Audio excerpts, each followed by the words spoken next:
Hello dear students, myself Manish Pandey. I am teaching mathematics in PP Savani Center for Excellence as a senior faculty. जैसा कि आप जानते हैं last lecture में मैंने quadratic equation आपको करवाया, उससे कुछ सम्स करवाए।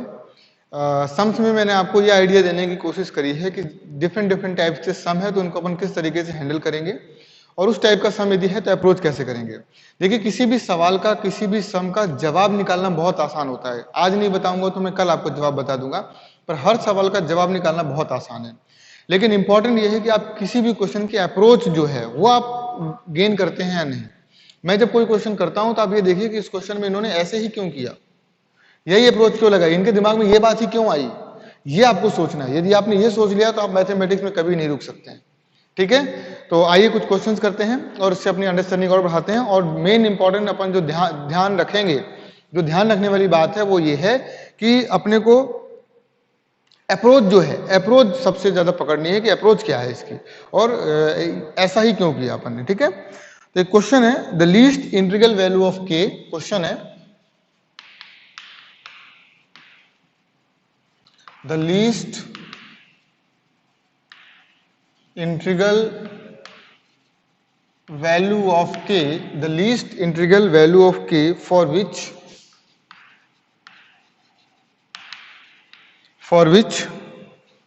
k minus 2 x square plus 8x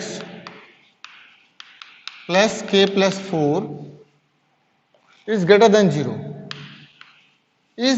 0 for all x belongs to R, for all x belongs to R।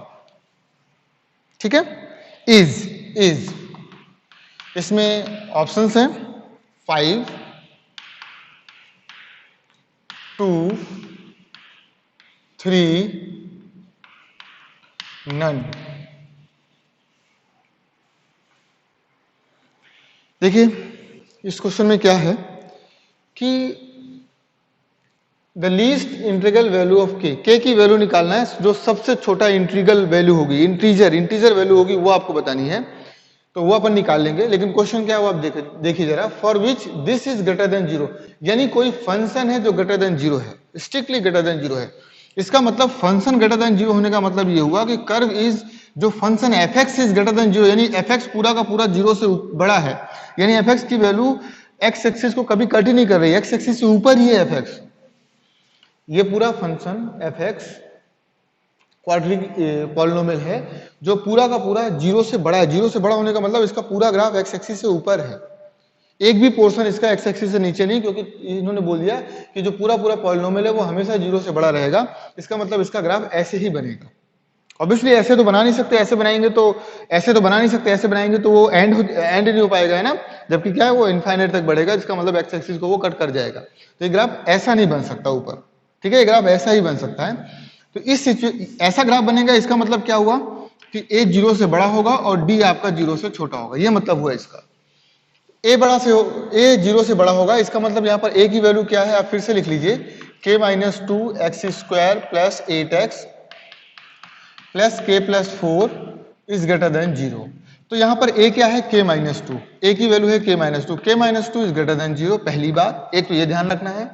दूसरा आपको ध्यान रखना है, d is less than 0। d is less than 0 मतलब ये हुआ, d क्या होता है, 8 का square minus b square minus 4ac, तो 4a, a is what, k minus 2, c is what, k plus 4। ये लीजिए, तो आप चाहे तो अभी लिख दीजिए 64 माइनस 4, इसका मल्टीप्लाई कर दीजिए आपस में। चलिए मल्टीप्लाई कर देते हैं, तो k square minus 2k plus 4k minus 8, 4 आप कॉमन लेके उड़ा दीजिए, तो यहाँ पे आ जाएगा 16 माइनस k स्क्वायर, और 4 और 2 हो गया प्लस 2 बन जाएगा माइनस 2k। ठीक है, इसके बाद यहाँ पर माइनस 8 है, तो ये क्या बन जाएगा, प्लस 8 बन जाएगा, क्योंकि 4 और 4 मैंने कॉमन लेके उड़ा दिया, उधर भेज दिया। 4 और 4 यहाँ से कॉमन ले लिया, तो ये 4 कॉमन चला गया, यहाँ से 4 कॉमन लेंगे तो ये 16 हो जाएगा, तो इट इज ग्रेटर देन 0। अब इसको थोड़ा तमीज से लिखेंगे, तो मैं क्या करता हूँ, माइनस का पूरे में मल्टीप्लाई कर देता हूँ। माइनस का पूरे में मल्टीप्लाई करने का मतलब ये हुआ कि k स्क्वायर क्या हो जाएगा, आपका पॉजिटिव हो जाएगा। तो this is k square, minus 2k है तो प्लस 2k हो जाएगा, और 16 और 8, 16 और 8 कितना हो गया 24। तो 24 प्लस का 24 है तो यहाँ पर माइनस का 24 हो जाएगा, is less than 0। Less than 0 why? क्योंकि अपन ने क्या किया, माइनस का मल्टीप्लाई कर दिया दोनों साइड, राइट। तो ये आपको समझ आ गया। अब इसके फैक्टराइज करने हैं। फैक्टराइज किस तरीके से करेंगे वो आप जरा देख लीजिए। फैक्टराइज करने के लिए आपको क्या करना होगा, ये 24 लिखा हुआ है तो क्या कर सकते हैं अपन, 12 नहीं कर सकते, 12 और 2 नहीं कर सकते, 10 नहीं कर सकते। तो इसका मतलब इसके ये फैक्टराइज यदि नहीं हो रहा है, मैं एक बार देख लेता हूँ कहीं मैंने इसमें मिस्टेक ना करी हो, होपफुली कोई मिस्टेक नहीं करी होगी मैंने। तो फैक्टराइज यदि नहीं हो रहा, फैक्टराइज हो जाएगा। 6 और 4 भी तो कर सकते हैं अपन, हाँ ये मेरे को याद आ गया, 6 और 4 भी तो कर सकते हैं इसमें, ठीक है। 6 और 4 कर लेते हैं, बहुत आसानी से हो जाएगा। 6 और 4 प्लस 6 के -4 के, राइट, बिल्कुल सही आइडिया आया है। -4 के तो 6 इंटू 4 क्या हो जाएगा, -24 हो जाएगा, लेस देन 0। तो आप के कॉमन ले लीजिए, k प्लस 6, -4 कॉमन ले लीजिए, k प्लस 6, ठीक है, लेस देन 0। तो k प्लस 6 आपने कॉमन ले लिया, k -4 कॉमन ले लिया, लेस देन 0। अब आप इसका जल्दी से वेविक और बना लीजिए। वेविक और आप बनाएंगे तो इसका वेविक और कैसे बनेगा, एक -6 और एक बनेगा 4। तो ऑब्वियसली लेस देन है तो आंसर आया -6 से लेकर 4 तक, -6 से लेकर 4 तक आंसर है, -6 से लेकर 4 तक। तो -6 से लेकर 4 तक,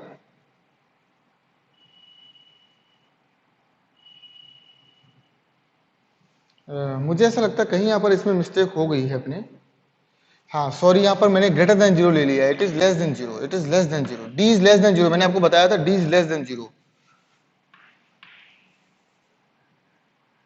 अब यहाँ पर ग्रेटर देन हो जाएगा, अब यहाँ पर ग्रेटर देन हो जाएगा क्योंकि मैंने माइनस का पूरे में मल्टीप्लाई कर दिया है, माइनस का पूरे में मल्टीप्लाई कर दिया, ये राइट। यानी आपका आंसर आया -6। अब आपका ग्रेटर देन 0 हो गया, ग्रेटर देन 0 होने का मतलब -6 से छोटा और 4 से बड़ा। तो योर आंसर इज दिस, 4 से लेकर इनफाइनाइट तक और -इनफाइनाइट से लेकर -6 तक, ये होगा इसका आंसर, ठीक है। तो कोई बात नहीं, ये समझ आ गया। यहाँ पर मैंने गलती से यहाँ पर ग्रेटर देन लिख लिया था, जबकि यहाँ पर क्या होना चाहिए था, लेस देन होना चाहिए, क्योंकि डी आपको क्या करना है, लेस देन 0 लेना, मैंने आपको बताया है।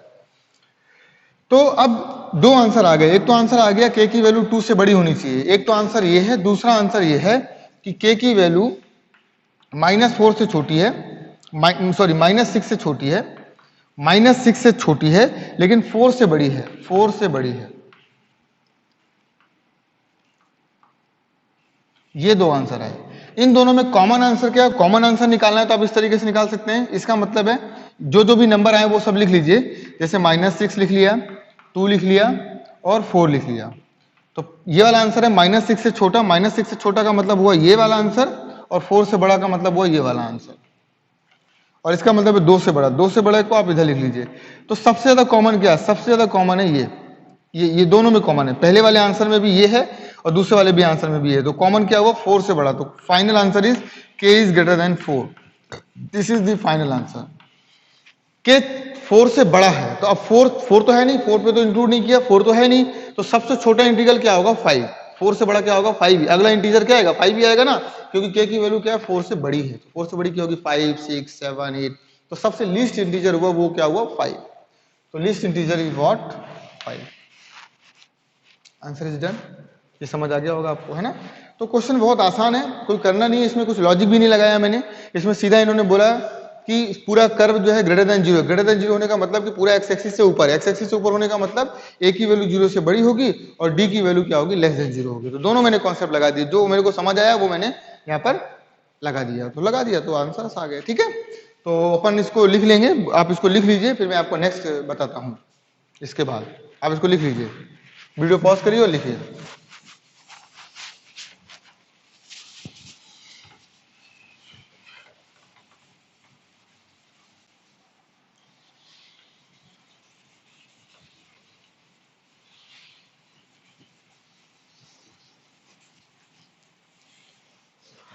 अभी जरा देखिए, नेक्स्ट क्वेश्चन पे चलते हैं।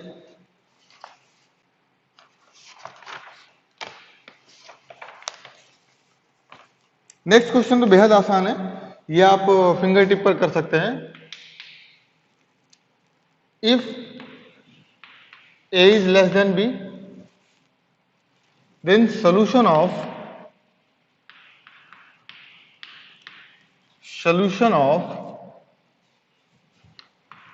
x square a plus bx ab is less than 0 is given by, ये तो क्वाड्रिक है भी नहीं, ये तो सिंपल क्वाड्रिक दिया हुआ है, क्वाड्रिक है ये, पर इस क्वाड्रिक के कोई फंडे यहां पर नहीं लगाने आपको, यहां पर तो सीधे क्या करना है, x की वैल्यू बतानी है, गिवन बाई फिर 4 ऑप्शन दिए हुए हैं, 4 ऑप्शन दिए और x की वैल्यू पूछी हुई है, तो x तो बहुत आसानी से आ जाएगा कि x is less than b और x is greater than B option है, x की वैल्यू a से बड़ी है लेकिन b से छोटी है, सी ऑप्शन है x की वैल्यू a से तो छोटी है और x की वैल्यू b से बड़ी है, और डी ऑप्शन है माइनस बी से x बड़ा है और माइनस ए से छोटा है, तो अपने पास ये क्या है, x की वैल्यू निकालनी है तो सीधे x के लिए सॉल्व कर लीजिए, इसमें कुछ डी यू का कंसेप्ट लगाना ही नहीं है क्योंकि अपने को और कुछ बताना नहीं है, पहले इसके फैक्टराइज कर लो, x square a x plus b x plus a b is less than 0, इसको सॉल्व करिए, इन दोनों में x कॉमन ले लीजिए, तो x प्लस ए आ गया और यहां पर आप b कॉमन ले लीजिए, तो ये हो जाएगा x प्लस ए, ये हो गया x plus A, x plus B is less than 0, wavy curve बनाइए, तो बेबी कर्व बनाएंगे तो यहां से माइनस ए आएगा और यहां से माइनस बी आएगा, राइट, तो बेबी कर्व बनेगा, अब जरा देखिए, इन्होंने बोला था कि a छोटा है b से, देखिए जरा यहां पर a is less than b, minus का दोनों में मल्टीप्लाई करो तो minus a is greater then minus b, ऐसा हो जाएगा, minus a is greater then, क्योंकि माइनस का दोनों साइड मल्टीप्लाई किया तो इनइक्वालिटी चेंज होगी, यानी माइनस से बड़ा होगा माइनस b से, यानी कि पहले माइनस b आएगा क्योंकि माइनस b छोटा है, जो छोटा होता है वो पहले आता है, तो माइनस b, सिर्फ इतना बताने के लिए क्वेश्चन दिया हुआ है कि आप a भी दिया हुआ हो तो नंबर लाइन पर किस तरीके से a और b को लेंगे, जो छोटा होगा ऑब्वियसली उसको पहले रखते हैं ना अपन, तो वही इन्होंने बताया कि a is less than b, तो जब दोनों साइड माइनस का मल्टीप्लाई करूंगा तो इनइक्वालिटी चेंज होगी और यहाँ पर माइनस आ जाएगा, यानी कि माइनस a आपका बड़ा है किससे, माइनस b से, यानी माइनस b छोटा है और माइनस a बड़ा है, ये मतलब है इसका। लेस देन का साइन है यानी कि x बिलोंग्स टू क्या होगा, आपका x का आंसर आएगा माइनस b से लेकर a तक, माइनस b से लेकर माइनस a तक ओपन ब्रैकेट के साथ, तो इसको आप ऐसे भी लिख सकते हैं कि x की वैल्यू माइनस b से लेकर कहां तक है, माइनस a तक है, तो डी ऑप्शन इज ट्रू, ये आंसर। सिर्फ इतनी बात बताने के लिए कि आपको यहां पर माइनस से कैसे लेंगे, माइनस से पहले लेंगे या माइनस बी पहले लेंगे, मतलब माइनस से पहले लेंगे या माइनस बी पहले लेंगे, ये बताने के लिए इन्होंने पूरा सम दे दिया आपको, सिर्फ ये समझाने के लिए, इतनी सी बात बताने के लिए, ठीक है, तो ये आपको समझना चाहिए कि ये लोग क्या इंटेंशन था इनको इस क्वेश्चन को देने के पहले, है ना, इनका क्या इंटेंशन था, ये क्वेश्चन इन्होंने किस इंटेंशन से बनाया, तो आपको समझ आ गया होगा, ये सिर्फ ये बताना चाह रहे थे कि यदि a और b दो नंबर्स हैं तो पहले आप किसको लेंगे, a को लेंगे या b को लेंगे, राइट, तो आई होप आपको समझ आ गया होगा, आप इसको लिख लीजिए, अपन नेक्स्ट क्वेश्चन पे चलते हैं।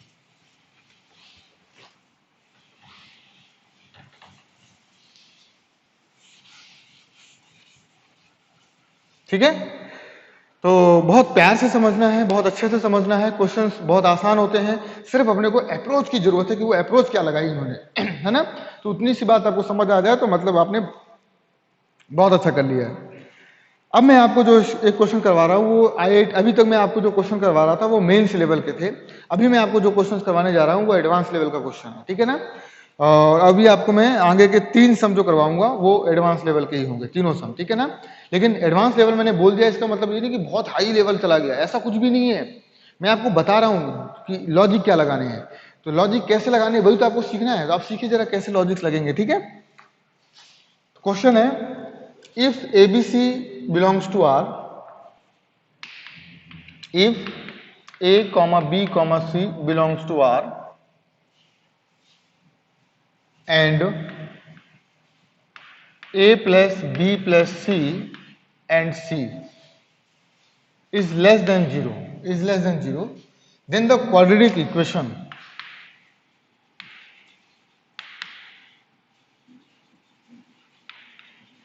the quadratic equation P x a x square plus b x plus c has a option a negative root,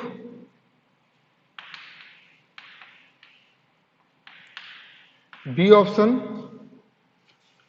2 real root,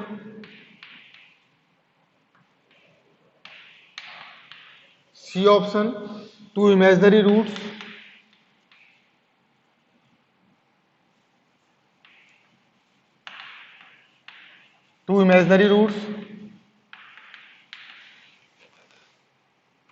D option none of these.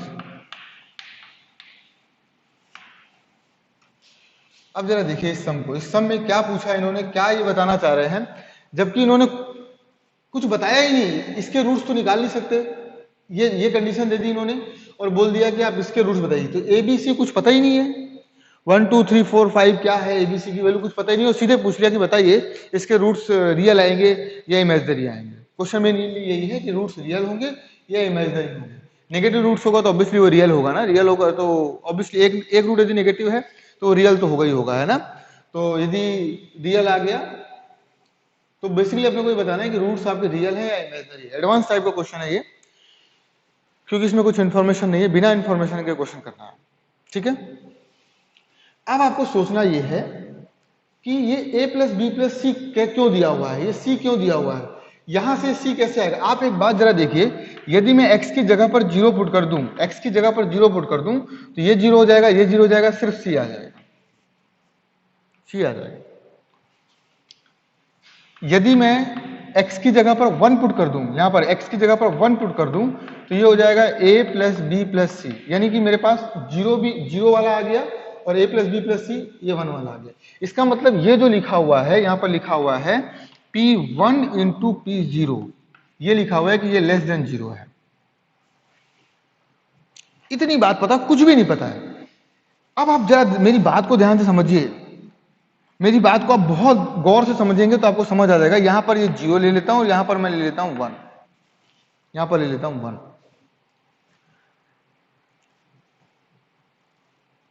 आप बहुत धैर्य बनाइए और इसको समझने की कोशिश करिए कि मैं क्या बताने वाला हूं आपको, क्या इसमें ऐसा रहस्य है, क्या ऐसी में मिस्ट्री है जो घुसी पड़ी है, जो अपने जिससे ये एडवांस में आ गया है। तो 2-3 लाइन का ही सम, लेकिन ये एडवांस में पूछा हुआ है। ऐसा क्यों पूछा हुआ है इन्होंने, ऐसा इसमें क्या है। अब जरा आप इसको जरा देखिए, आपको पता है बेटा 2 नंबर्स का मल्टीप्लाई करते हैं, यहां पे P1 देखिए, P1 का मतलब ये हुआ कि आपने इस पॉलिनोमियल में 1 रख दिया तो कोई एक नंबर आ गया, आंसर आ गया, वो पॉजिटिव आया नेगेटिव आया मेरे को नहीं पता। आपने 0 रखा, x की जगह पर 0 रख दिया तो कुछ इसका आंसर आ गया, वो नेगेटिव आया पॉजिटिव आया मुझे नहीं पता। लेकिन P1 का जो नंबर है और P0 का जो नंबर है, उन दोनों का जब मल्टीप्लीकेशन कर रहे हैं तो वो लेस देन 0 है। 2 नंबर का मल्टीप्लीकेशन करते हैं और वो आंसर 0 से छोटा आ जाए, नेगेटिव आ जाए, इसका मतलब ये है कि उन दोनों में से एक नेगेटिव जरूर है, एक आंसर नेगेटिव है। इसका मतलब ये हुआ कि एक आंसर उसका नेगेटिव है, क्योंकि एक नेगेटिव एक पॉजिटिव, जब दोनों का मल्टीप्लाई करेंगे तो आंसर आपका लेस देन 0 आएगा, यानी नेगेटिव आएगा। इसका मतलब या तो P1 की वैल्यू नेगेटिव है या P0 की वैल्यू नेगेटिव है, इन दोनों में से कोई एक वैल्यू तो नेगेटिव है। इसका मतलब ये हुआ कि ये ग्राफ आपका किस तरीके से है, ग्राफ आपका या तो इस तरीके से है या तो इस तरीके से है।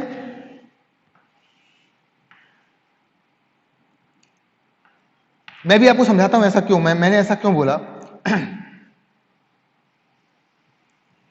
या तो इस तरीके से है। अब इसका मतलब क्या हुआ कि ये जो px का ग्राफ है, या तो ऐसा हो सकता है px का ग्राफ, या तो px का ग्राफ ऐसा हो सकता है। मैंने ऐसा क्यों बोला, आप जरा मेरी बात को बहुत ध्यान से समझना, आपको अभी समझ आ जाएगा। मैंने ऐसा क्यों बोला कि ऐसा ग्राफ क्यों हो सकता है, क्योंकि मैंने ये बताया कि यदि P0 x की जगह पर 0 पुट कर देते हैं तो आंसर नेगेटिव आता है। कर्व नीचे है, कर्व नीचे है, 0 पर नीचे है और कर्व 1 पर ऊपर है, यानी कि px की वैल्यू 1 पर पॉजिटिव है और 0 पर नेगेटिव है, तो एक पॉजिटिव और एक नेगेटिव होगा, तभी तो आंसर 0 से छोटा दिया हुआ है इसका। लेकिन इस ऐसा डायग्राम तब होगा जब 0 वाला छोटा होगा, 0 वाला नेगेटिव होगा और 1 वाला पॉजिटिव होगा। 1 पर कर्व ऊपर है और 0 पर कर्व नीचे है।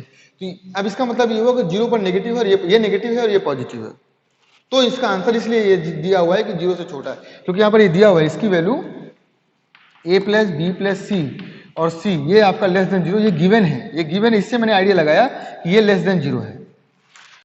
0 पर कर्व की वैल्यू नेगेटिव है और 1 पर कर्व की वैल्यू पॉजिटिव है, तो एक पॉजिटिव और एक नेगेटिव दोनों का आंसर तभी लेस देन 0 आया है।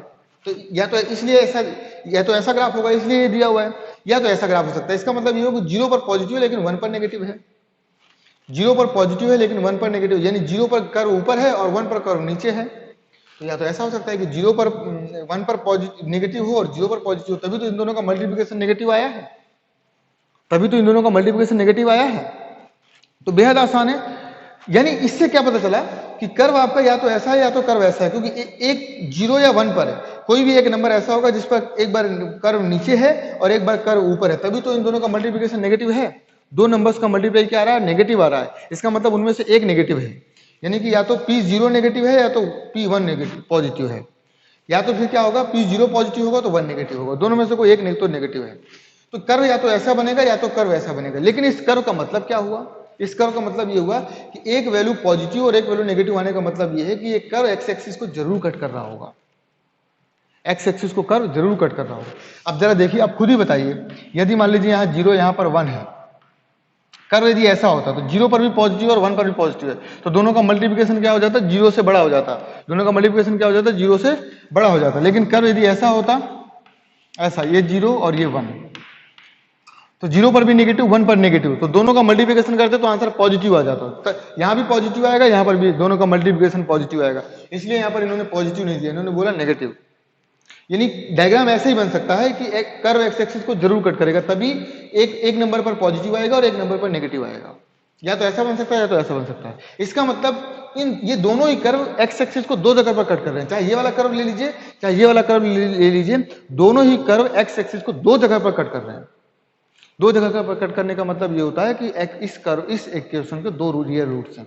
एक्स एक्सिस पर रियल नंबर की डिफिनेशन क्या है, रियल नंबर की डिफिनेशन ये है, those number which lies in X axis या real number is called real number line. Number line जो होती है उसको ही एक्स एक्सिस बोलते हैं। एक्स एक्सिस को इसने दो जगह पर कट किया, चाहे ये वाला कर्व ले लीजिए चाहे आप ये वाला कर्व ले लीजिए, ये भी एक्स एक्सिस को दो जगह पर कट कर रहा है। इसका मतलब इसके दो रियल रूट्स आए, समझ आया? इसका मतलब इस क्वाड्रेटिक इक्वेशन के दो रियल रूट्स होंगे, दो रियल रूट्स होंगे। अब ये नहीं पता रूट्स क्या, मतलब एक ये पता चल गया कि एक रूट 0 से 1 के बीच लाई करेगा, दूसरा रूट कहाँ लाई करेगा ये पता नहीं। अब ये कर जरूरी नहीं कि ऐसा हो, ये कर ऐसा भी हो सकता था, ऐसा भी हो सकता था, कोई प्रॉब्लम नहीं है। मतलब ये वाला कट यहाँ पर होता और ये वाला कट इधर होता, ऐसा भी हो सकता, कोई फर्क नहीं पड़ता। लेकिन हाँ, 0 से 1 के बीच में एक बार कट जरूर जाएगा, क्योंकि इसलिए कट जाएगा क्योंकि एक नंबर ऊपर होना चाहिए और एक नंबर नीचे होना चाहिए। तो इसका मतलब इस कर्व ने एक्स एक्सिस को दो जगह पर कट किया। दो जगह पर कट करने का मतलब कि इस पॉलिनोमियल के दो रियल रूट्स हैं, क्योंकि 2 डिग्री इक्वेशन, इस क्वाड्रेटिक पॉलिनोमियल के दो रियल रूट्स हैं, ठीक है ना? क्यों? क्योंकि ये कर्व एक्स एक्सिस को दो जगह पर कट कर रहा है। इतना दिमाग लगाना है। तो एडवांस का सम हो गया, एडवांस का बन गया IITN, ये सम कर लिया और IITN बन गया। तो स्पेशल टाइप का सम है। आपको ऐसी इंफॉर्मेशन यदि दी हुई हो तो आपको यही सब कुछ करना है, ठीक है ना? तो आपको ये दिमाग में रखना है कि ऐसे सम्स आएंगे तो अपन ऐसे ट्राई करेंगे, राइट? आप इसको लिख लीजिए और इसके बाद मैं आपको नेक्स्ट क्लास में कराऊंगा, ठीक है ना? इसके बाद मैं आपको नेक्स्ट क्लास में कुछ और सम्स करवाऊंगा, तो अपन मिलते हैं नेक्स्ट क्लास में, ठीक है? तो इसको लिख लीजिए और कोई तब तक के लिए आप अपना ध्यान रखिए, टेक केयर, बाय बाय, ठीक है? बहुत ध्यान रखना है आपको अपना।